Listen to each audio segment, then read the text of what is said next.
Hello, Falcons fans. Today we have exclusive news about our team, and you can't miss it. So subscribe to the channel, activate the bell, and make sure you'll be the first to know everything about the Falcons. Oh, and don't forget to leave that naughty like to show the strength of our fans. Now, without further ado, let's get to today's news. Falcons make surprising pick in PFF mock draft. Add explosive WR. In need of pass rush help, the Atlanta Falcons could make a surprising first-round pick in the 2025 NFL Draft. Missouri wide receiver Luther Burden III.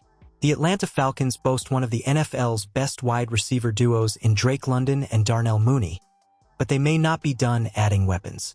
Falcons general manager Terry Fontenot has selected offensive linemen in the first round each of the past 4 years. Tight end Kyle Pitts in 2021, London in 2022, running back Bijan Robinson in 2023, and quarterback Michael Penix Jr. in 2024. While it's still too early to confidently proclaim teams' true intentions during the 2025 NFL draft cycle, the Falcons appear likely to improve their defense this spring, particularly their pass rush, which finished second to last in the NFL with just 31 sacks. But what if Atlanta adds another playmaker in the first round? In Pro Football Focus latest mock draft, the Falcons selected receiver Luther Burden III from Missouri at number 15 overall, bypassing defenders like linebacker Jalen Walker from Georgia, defensive lineman Shamar Stewart from Texas A&M, and edge rusher Mike Green from Marshall. With Michael Penix Jr. set to take over as the starter in 2025, surrounding him with more offensive firepower would be a smart way to set him up for early success. PFF writes, Luther Burden is a natural playmaker out of the slot, excelling with the ball in his hands.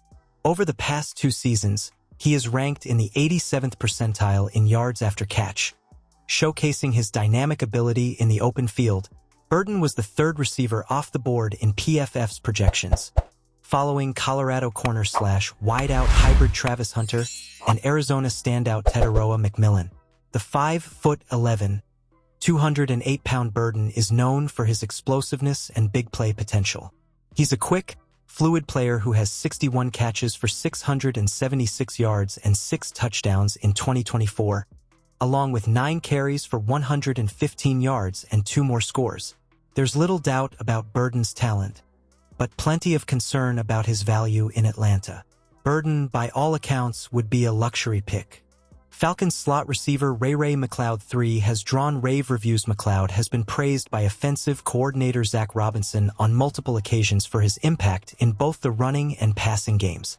McLeod set career highs in targets, 87, receptions, 62, and yards, 686, while catching his 2nd professional touchdown last season. McLeod has 1 year remaining on his contract. London, with the benefit of a 5th-year option on his rookie deal, has 2 years remaining, as does Mooney. Atlanta's trio of receivers likely won't go anywhere until the fall, and with a defense in need of improvement at all 3 levels, Burden would be a tough sell for the Falcons on draft night. What a Myles Garrett trade to the Falcons would look like. The Falcons have 2 big things to do this offseason: improve their defense, particularly the pass rush, and move Kirk Cousins. Well, how about 2 birds with 1 stone in a Myles Garrett trade? The hottest topic in the NFL for most teams isn't the Super Bowl. It's the reigning Defensive Player of the Year requesting a trade to the Browns. While Cleveland has been adamant about not moving Garrett, if stars want to leave a franchise in today's NFL, they usually get what they want. So what would a Myles Garrett trade to the Falcons look like? Well, I'll tell you right now that the Browns are not interested in signing Kirk Cousins and his contract. They're currently sitting on the worst quarterback contract in the league, with Deshaun Watson still owed significant money and recovering from an Achilles injury. Why on earth would the Browns be willing to take on Cousins' $26 million due in 2025? The answer is that they wouldn't. Cleveland needs to make cheap rookie deals to fill out its roster after a hypothetical Myles Garrett trade, which doesn't include absorbing Kirk Cousins' deal.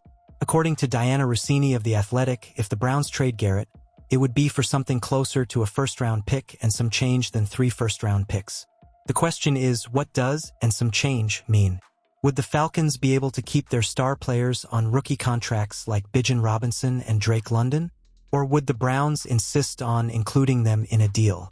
Browns receive 2025 first-round pick 2025 second-round pick, 2026 first-round pick. Falcons receive Myles Garrett.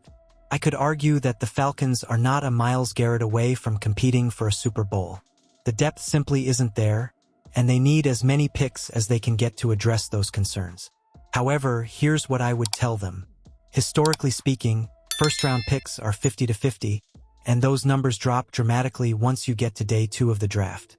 But what exactly has Terry Fontenot shown that he's capable of finding starters in the draft, let alone stars, outside of the first 8 picks? Myles Garrett is not 50-50. Myles Garrett is 100% a superstar, and the Falcons haven't had a player like Garrett on defense since Deion Sanders.